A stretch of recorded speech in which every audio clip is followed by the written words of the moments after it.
Bismillahirrahmanirrahim. Assalamualaikum warahmatullahi wabarakatuh. Bismillah, innal hamdalillahi nahmaduhu wa nasta'inuhu wa nastaghfiruhu wa na'udzu billahi min shururi anfusina wa sayyiati a'malina. May yahdihillahu fala mudilla lahu wa may yudlil fala hadiya lahu. Rabbi ishrah li sadri wa yassir li amri wa hlul 'uqdatam min lisani yafqahu qawli. Amma ba'd. Qala Allah ta'ala fi kitabil karim wa huwa asdaqul qa'ilin. A'udzu billahi samil 'alim minasy syaithanir rajim. Bismillahirrahmanirrahim. Wa'bud rabbaka hatta ya'tiyakal yaqin. Shadaqallahul 'azim wa shadaqa rasuluhul karim wa nahnu 'ala dzalika minasyahidin. Alhamdulillahi rabbil alamin. Bapak Ibu hadirin jemaah yang dimuliakan Allah Subhanahu wa taala. Alhamdulillah semuanya sehat ya. Alhamdulillahi rabbil alamin. Bahwa pagi hari ini kita ditakdir kembali oleh Allah menjadi manusia yang merdeka. Ciri merdeka itu ketika kita pagi-pagi sudah yang dituju adalah perintahnya Allah. Makanya Al-Imam Al-Bushairi mencirikan, mensifati orang yang merdeka itu bukan orang yang memekikan kalimat merdeka atau hura-hura di dalam merespon atau merayakan kemerdekaan, tetapi kata Al-Imam Al-Bushairi di dalam kitab Risalatul Bushairiyah, orang merdeka hakikatnya adalah orang yang tidak mau diintervensi oleh makhluk, yang hanya mau dan tunduk terhadap aturan-aturan Allah, perintahnya Allah Subhanahu wa ta'ala. Artinya ketika pagi-pagi kita bangun tidur, kemudian tujuan utama kita adalah mengingat Allah, tunduk kepada Allah, memenuhi panggilan Allah, sholat subuh berjamaah. Itu sebetulnya kita sudah merefleksikan diri sebagai orang yang merdeka, sebagai makhluk yang merdeka. Maka kemerdekaan ini harus kita jaga betul. Jangan sampai kemudian kita dijajah lagi oleh nafsu, oleh orang lain, diintervensi oleh orang lain. Nah, ini secara individu, makna merdeka itu adalah orang yang hanya mau dijajah, mau diperintah oleh Allah Subhanahu wa ta'ala. Sedangkan merdeka di dalam makna kebangsaan, ini dalam Quran, sebelum nanti kita lanjutkan kajian tafsir dan surat Baqarah. Kemerdekaan dalam makna kebangsaan kita, itu Quran juga sudah memberikan ukuran. Ukurannya sebagaimana Allah sampaikan di dalam surat Al-Baqarah, nanti di kelanjutan Baqarah ada satu kisah kaum Bani Israil. Ini sebetulnya bentuknya cerita, kisah. Tapi di balik kisah itu Allah sampaikan, selipkan informasi, ukuran di dalam orang itu berbangsa yang merdeka. Allah katakan, wa idh qulna tadkhulu hadhil qaryah fakulu minha haitsu syi'tum ragadan wa tadkhulul baba sujjadan wa qulu khittatun naghfir lakum khatayakum wa sanazidul muhsinin.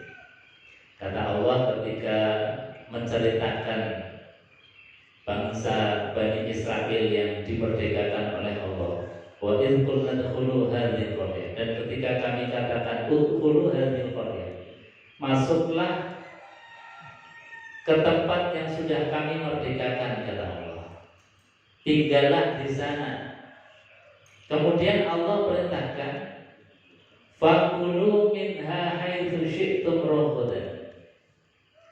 Ketika kalian sudah merdeka, diberikan tanah tempat yang merdeka, Maka jagalah tempat itu dengan cara apa? Fakulu minha, makanlah minha dari tanah air yang sudah kami merdekakan. Maknanya apa? Kalau orang merdeka itu harusnya kebutuhan-kebutuhan dasar di dalam berbangsa, kebutuhan dasar di dalam kehidupan itu harus dipenuhi oleh diri kita sendiri, harus mandiri. Makanya bahasanya Quran itu luar biasa. Allah hanya sampaikan fakulu minha, makanlah minha dari tanah air yang sudah kami merdekakan, sudah aku merdekakan. Allah sampaikan fakulu, makanlah. Ini bukan berarti hanya makan. Para ahli tafsir itu menjelaskan yang dimaksud adalah kebutuhan-kebutuhan dasar sebagai bangsa, ya makan, ya energi, ya keamanan, itu harus mandiri. Nah, ini sebagai ukurannya. Jangan sampai kemudian kita di dalam berbangsa untuk makan saja itu masih membutuhkan orang lain, masih impor dari bangsa lain, masih kemudian tidak bisa mandiri. Ini bahaya sangat. Bahaya kalau ada bangsa yang untuk kebutuhan dasarnya saja tidak bisa mencukupi. Ini Quran mengingatkan jangan sampai kita kemudian katanya merdeka tapi beras impor, bawang impor, cabai impor, kedelai impor. Artinya bahwa kita masih ada PR besar di dalam berbangsa dan bernegara. Karena apa? Kemandirian bangsa di dalam memenuhi kebutuhan dasar kita itu menjadi mutlak. Karena kalau tidak bisa mandiri, ini pasti dimainkan oleh bangsa lain. Jamaah yang dimuliakan Allah Subhanahu wa taala, ini pesan-pesan kemerdekaan yang Allah sampaikan di dalam Al-Qur'an supaya kita betul-betul memaknai kemerdekaan ini dengan mengisi sebaik-baiknya. Ternyata PR kita ini masih banyak. Kita yang diberikan oleh Allah tanah yang subur makmur, yang katanya tongkat ditancapkan saja bisa jadi makanan, kok sampai kemudian kebutuhan dasar kita masih impor. Maknanya apa? Bahwa kita masih punya PR besar. Karena Allah memesankan fakulu minha haitsu syi'tum rughdan. Fakulu, maka makanlah kalian minha dari tanah air yang sudah kami merdekakan. Jadi jangan impor, kata Allah. Kalau impor kalian pasti akan dimainkan orang lain. Rughdan haitsu syi'tum, dengan semau kita, artinya terserah kita, bebas. Kalau kita makanannya diimpor dari orang lain itu kan nggak bisa haitsu syi'tum, nggak bisa bebas. Bahkan gak bisa robotan, gak bisa enak. Makanya supaya bisa haitsu syi'tum, bisa robotan, syaratnya harus mandiri secara ekonomi, mandiri secara keamanan, mandiri semuanya di dalam kebutuhan dasar di dalam bernegara. Nah, sekali lagi ini adalah PR besar di dalam kita menjaga kemerdekaan yang sudah Allah berikan. Bapak Ibu hadirin jemaah yang dimuliakan Allah Subhanahu wa taala, kita lanjutkan kajian tafsir Al-Qur'anul Karim. Sekarang sudah melanjut pada suratul Baqarah. Kemarin sudah selesai tentang tafsir suratul Fatihah. Sekarang surat Al-Baqarah. Suratul Baqarah min atwal suratul Quran, min atwal suratul Quran. Surat Al-Baqarah ini adalah surat terpanjang di dalam Al-Qur'anul Karim. Wa hiya min suratul Madaniyah. Wa hiya min suril Madaniyah. Surat Al-Baqarah ini adalah surat yang tergolong Madaniyah. Jadi Quran itu dibagi dua. Ada ayat-ayat Makkiyah, ada ayat-ayat Madaniyah. Makiyah itu yang bagaimana? Makiyah itu batasan ukurannya adalah ketika surat itu diturunkan sebelum Rasulullah SAW hijrah, itu namanya surat-surat Makiyah. Kalau surat itu turun setelah Rasulullah SAW itu hijrah ke Madinah, itu namanya surat Madaniyah. Meskipun bagian suratnya itu ada yang diturunkan di Mekah.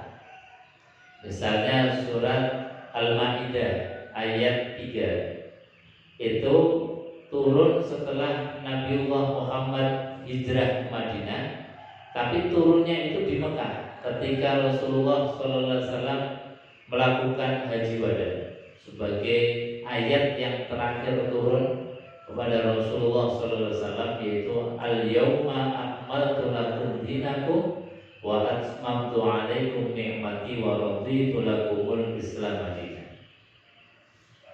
Ini pembagian Makiyah dan Madaniyah. Jadi Makiyah itu batasannya adalah ketika surat diturunkan sebelum hijrah. Kalau Madaniyah adalah surat yang diturunkan setelah Rasulullah SAW hijrah.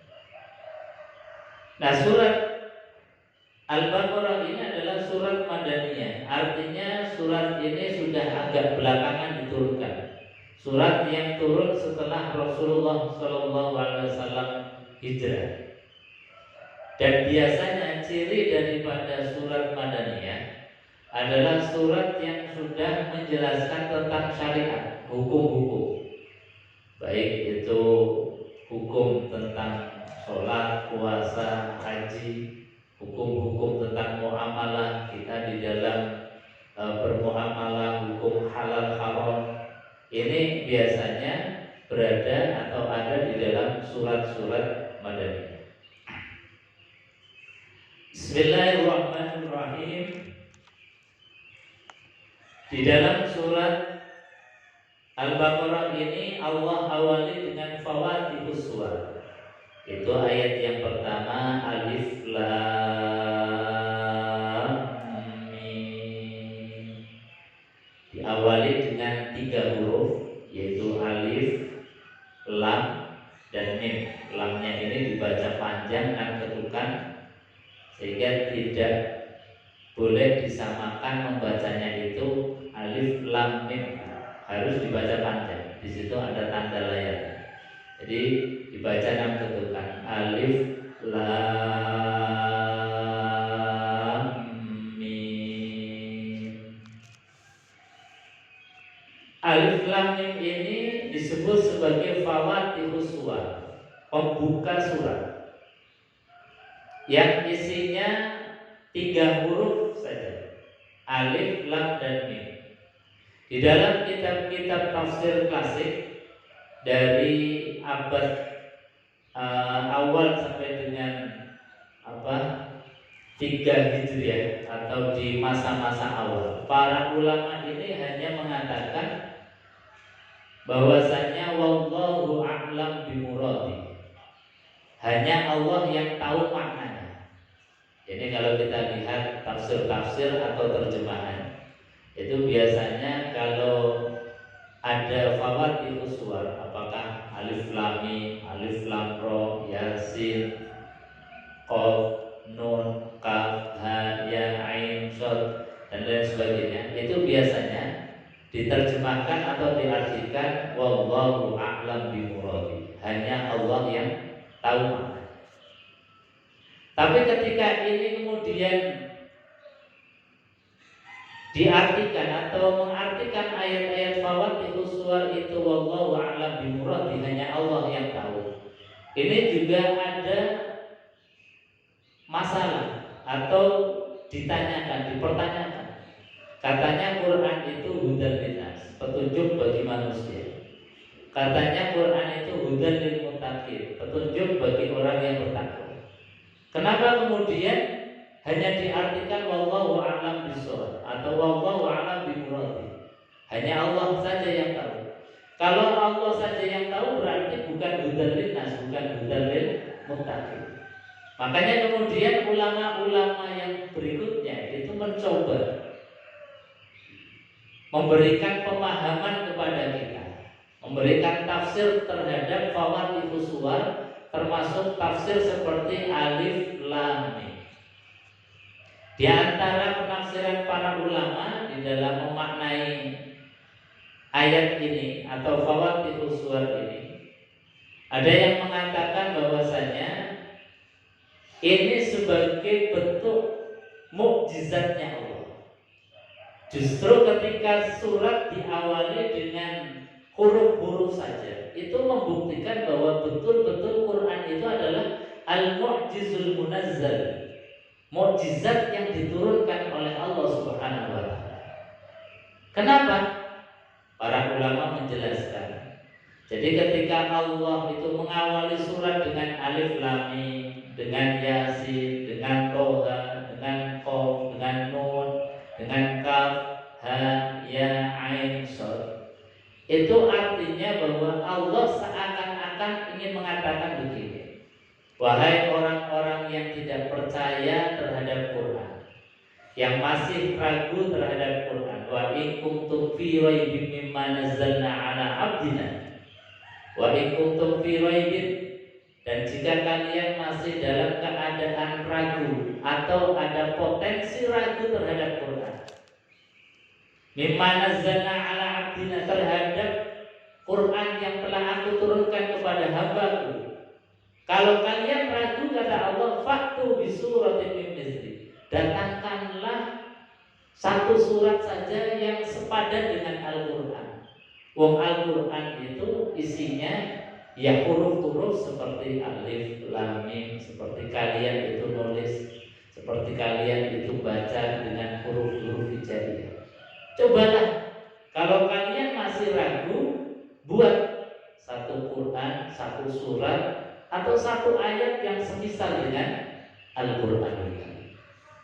Jadi maknanya ketika Allah sampaikan awal atau fawaatihus suwar itu dengan alif lam mim, maknanya kalau ada orang yang nggak percaya, ditantang oleh Allah, silahkan buat. Wong Quran itu ya isinya huruf-huruf seperti alif lam mim. Kalau kalian memang tidak percaya, buat.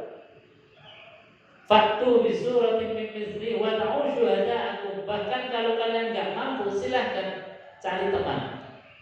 Wa ta'u syuhada'akum min dunillahi kuntum shadiqin. Kalau kalian itu memang benar menyoal bahwasanya Quran itu buatan Muhammad, karangan Muhammad, coba deh karang yang semisal dengan Al-Quran, kata Allah. Wong Quran itu ya isinya huruf-huruf semisal alif, lam, mim. Ini diantara para ulama yang menjelaskan. Artinya apa?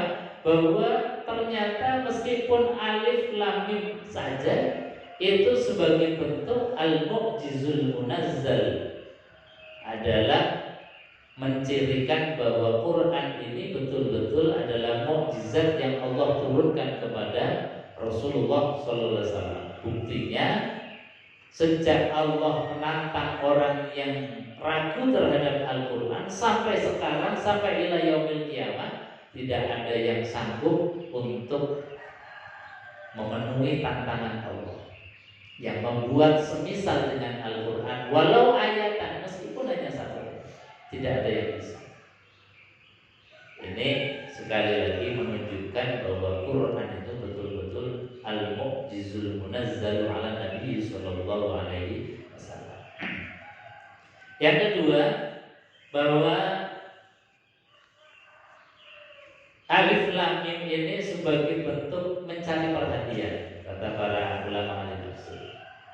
Mencari perhatian ketika Allah ingin menyampaikan informasi penting, maka supaya mustami, orang yang mendengar itu merasa ada ketertarikan, tantangan, kira-kira ada informasi apa sih, maka Allah sampaikan sesuatu yang membuat orang itu penasaran. Makanya Allah awali dengan alif lam mim, orang jadi penasaran. Atau juga dimaknai sebagai sesuatu yang sempurna.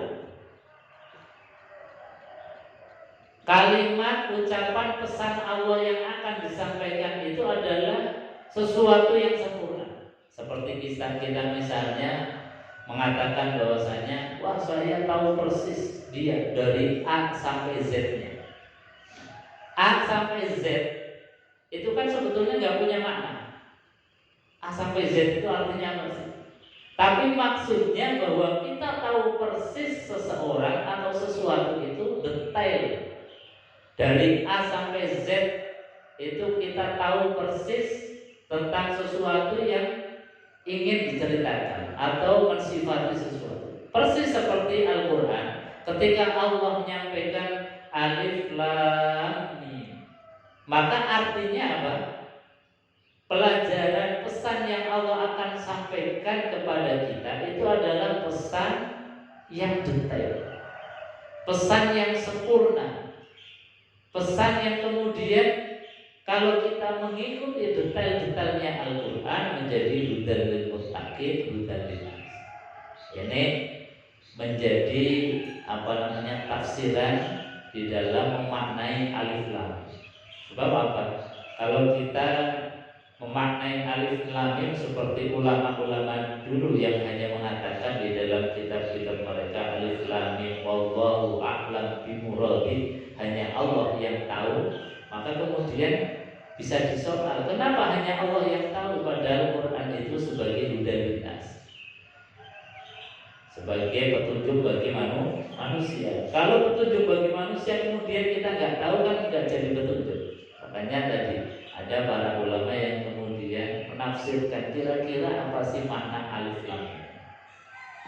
Termasuk yang kekinian misalnya disampaikan oleh ulama tafsir namanya Rosyad Khalifah, itu memberikan penjelasan bahwasanya ketika surat itu diawali dengan fawatihus suwar seperti alif lam mim dalam surat Al-Baqarah, itu artinya dalam surat Al-Baqarah huruf terbanyak itu adalah alif, lam, dan mim. Kecuali di dalam surat Yasin beda sendiri. Jadi semua surat yang diawali fawatihus suwar maka huruf terbanyak itu adalah yang dalam fawatihus suwar. Misalnya kaf ya ain shad, berarti huruf yang terbanyak adalah kaf ha ya ain shad. Kecuali dalam surat Yasin, kata Rosyad Khalifah, dalam surat Yasin justru kebalikan, bahwa huruf yang paling sedikit dalam surat Yasin itu adalah huruf ya dan huruf sin.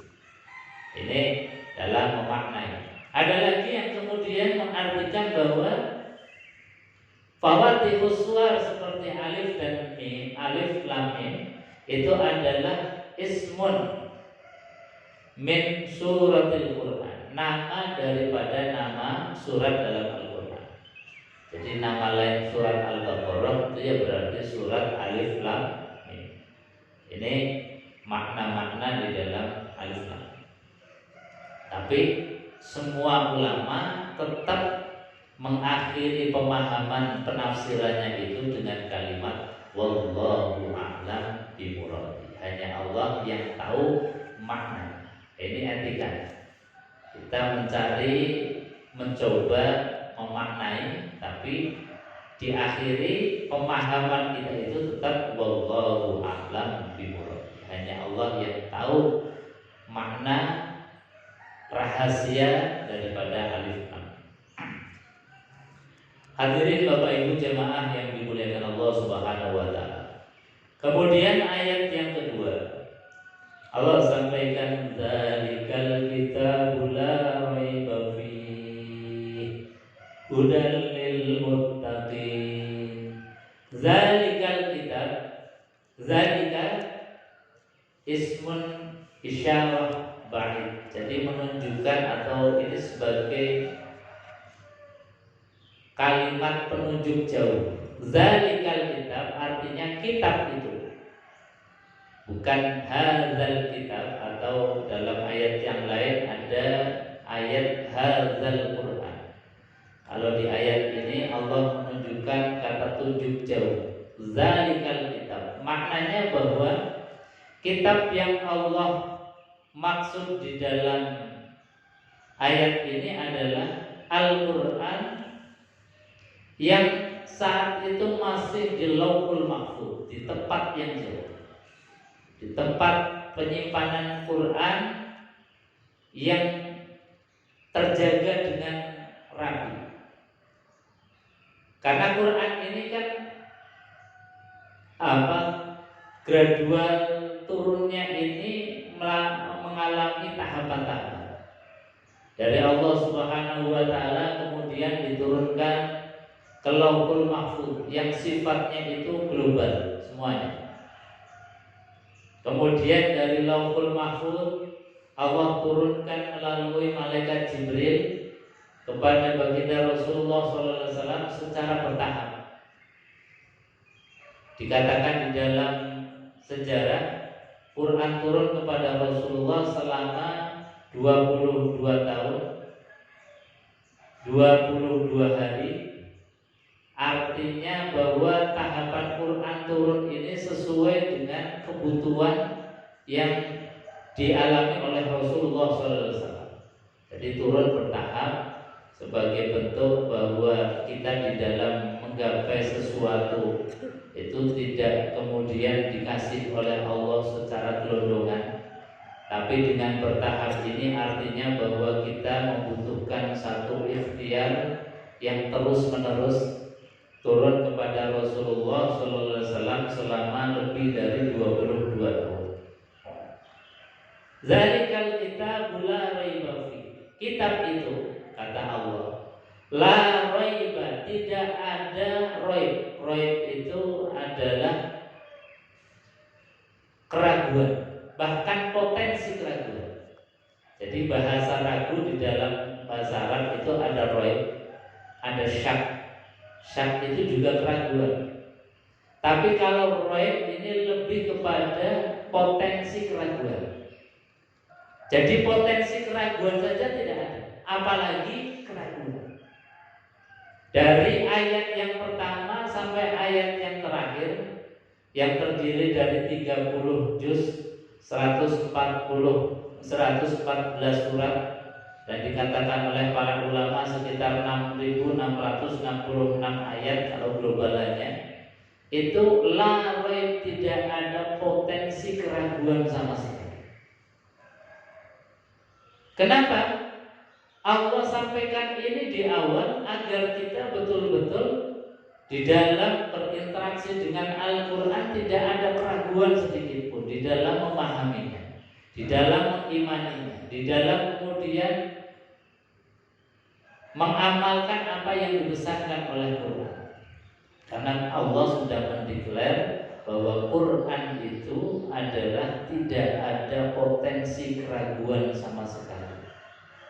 Yang kalau siapapun kemudian punya potensi ragu ditantang oleh Allah. Wa in kuntum fi raib. Ini juga ayatnya menggunakan diksi yang sama, yaitu raib. Artinya siapapun yang bukan hanya ragu tapi potensi punya keraguan, itu ditantang oleh Allah, faktu bisurah, silahkan datangkan satu surat saja. Kalau memang bisa, luar biasa. Kalau nggak bisa, wad'u syuhada'akum, cari teman, cari ahli untuk menandingi Quran walau ayat. Ini sama-sama menggunakan diksi Allah ketika meyakinkan kita tentang Al-Quran. Sampaikan bahwa Quran itu la raiba fi, tidak ada keraguan sedikit pun.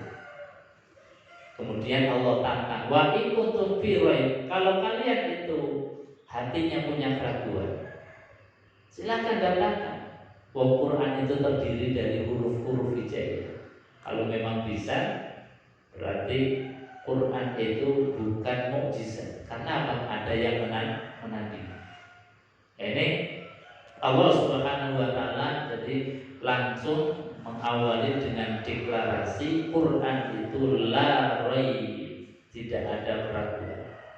Nah, di sini kalau cara membacanya. Di ayat ini kan ada waqaf titik 3.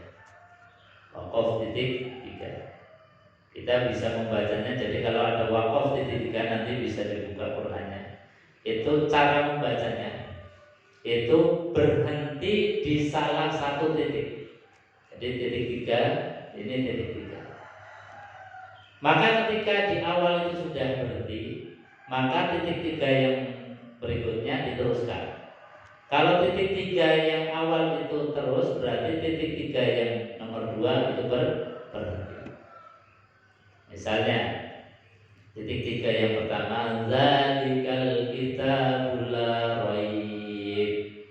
Nah, berhenti di titik 3 yang pertama.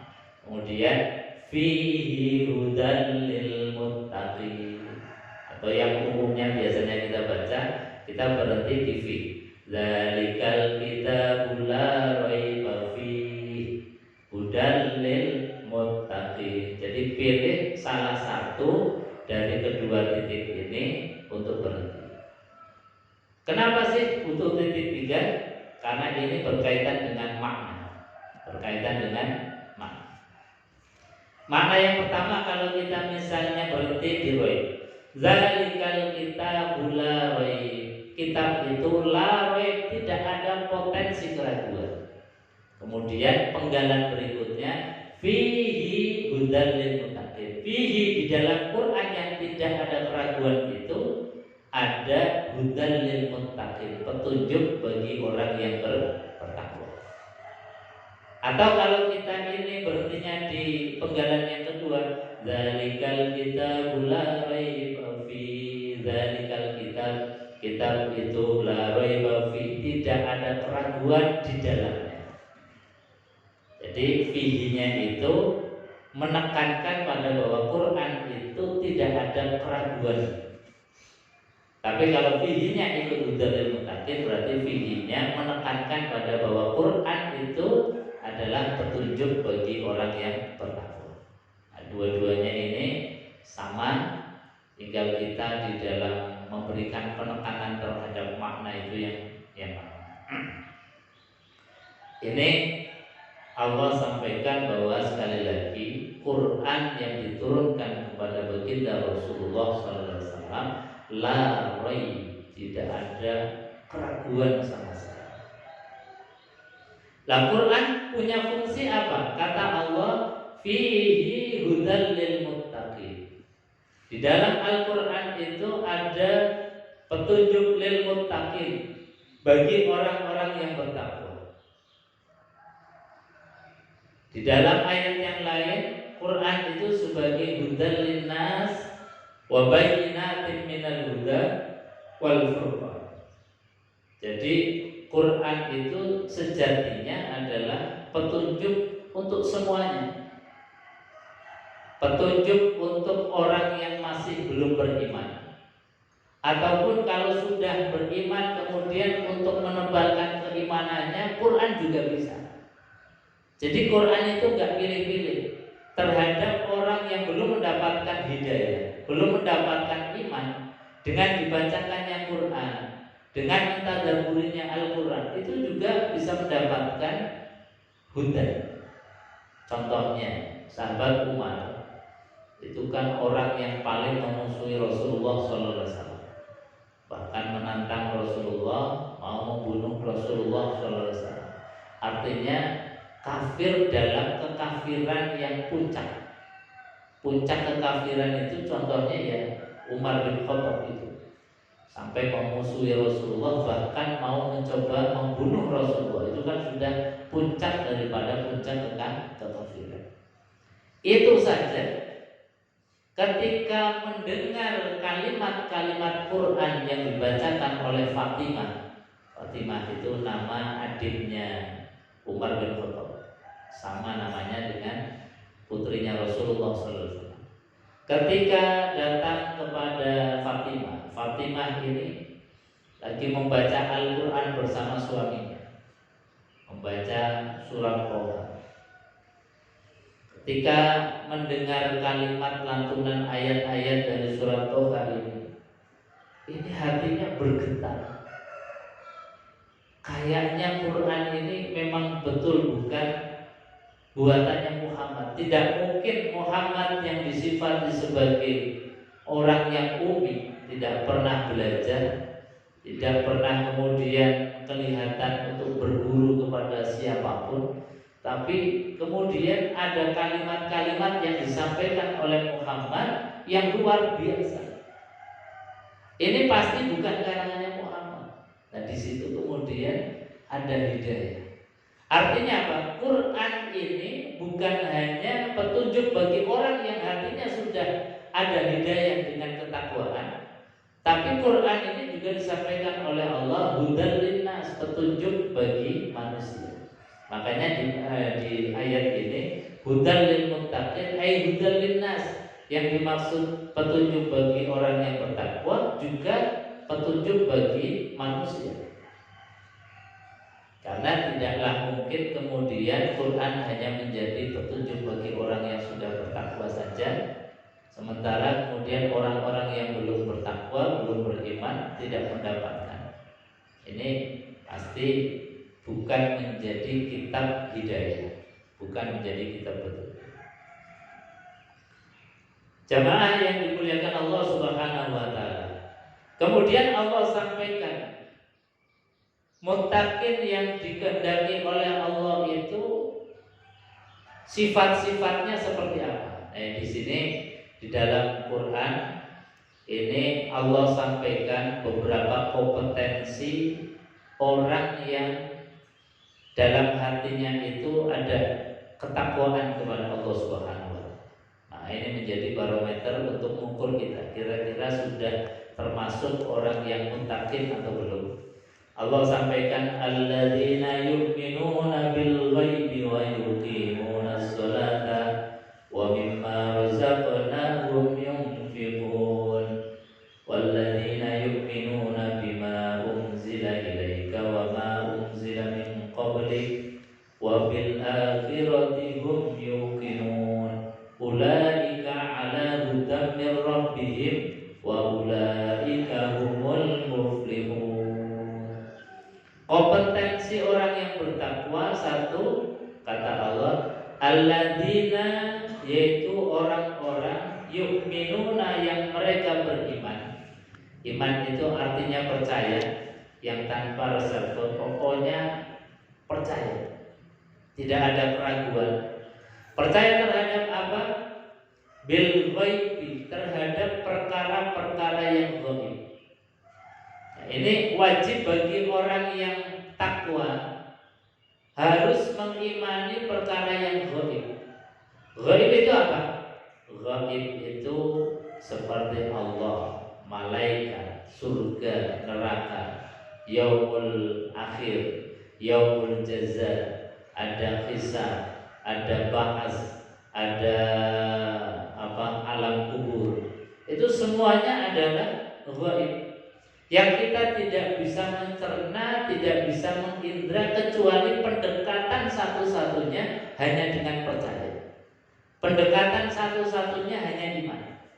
Makanya ketika kemudian ada orang yang mensoal bahwasanya akhirat itu hanya fiksi saja, akhirat itu hanya hayalan belaka, akhirat itu tidak ada, akhirat itu hanya bualan orang-orang Arab saja misalnya. Ini berarti tidak ada iman sama sekali. Karena kompetensi dasar iman orang yang bertakwa, orang yang muttaqin itu harus wajib punya rasa kesadaran di dalam hati, mengimani terhadap yang ghaib, bahwa Allah itu pasti ada, bahwa Quran itu memang diturunkan Allah kepada Rasulullah, bahwa nanti ada yaumul qiyamah, bahwa nanti ada yaumul mizan, bahwa nanti ada surga dan neraka. Ini kebutuhan dasar kita di dalam bertakwa, harus menanamkan kompetensi ini di dalam hati kita. Ini adalah pekerjaan hati. Tapi tidak cukup dengan itu. Harus ada pekerjaan yang sifatnya zahir, amaliyah zahir. Maka kemudian Allah sampaikan Kalau kalian mengaku diri sebagai orang yang bertakwa, harus punya kompetensi, yaitu apa? Wa yuqimunas shalah wa mimma razaqnahum yunfiqun.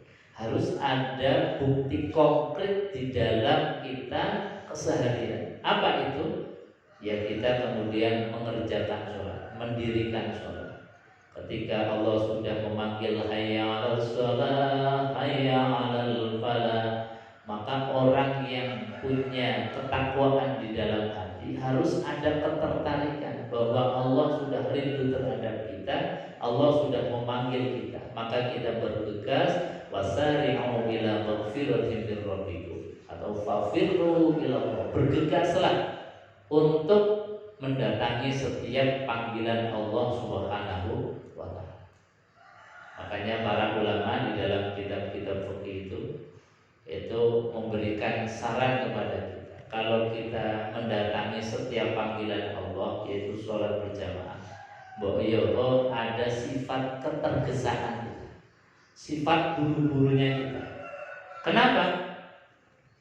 Karena kalau tidak ada sifat ketergesaan memenuhi panggilan Allah, itu jangan-jangan kita tertular penyakit yang namanya penyakitnya orang yang disifati oleh Allah Subhanahu wa taala sebagai orang yang dia itu lalai terhadap sholat.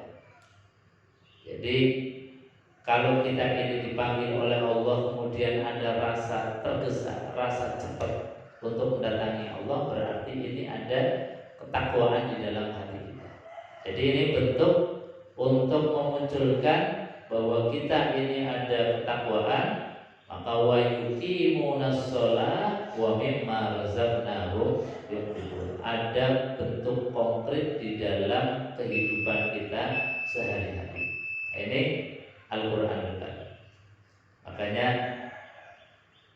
Rasulullah SAW itu untuk mengukur kualitas takwa itu memang biasanya diukur dari kehidupan kita sehari-hari. Misalnya Rasulullah dalam sebuah hadisnya, man kana yu'minu billahi wal yawmil akhir fala yu'dhi jarahu. Barang siapa yang mengaku iman kepada Allah dan hari akhir, maka jangan sakiti tetangga, maka muliakanlah tamu, maka ucapkanlah yang baik atau diam. Jadi seringkali kemudian iman itu diukur dalam kehidupan kita sehari-hari. Termasuk di dalam ayat ini ukuran takwa adalah yu'minuna bil ghaib wa yuqimunas shalah wa mimma razaqnahum yunfiqun. Saya kira itu untuk kajian pagi hari ini. Mudah-mudahan ada manfaatnya. Kita tutup dengan doa kafaratul majelis bersama-sama. Bismillahirrahmanirrahim. Subhanakallahumma wa bihamdika asyhadu an la ilaha illa anta astaghfiruka wa atubu ilaik. Assalamualaikum warahmatullahi wabarakatuh.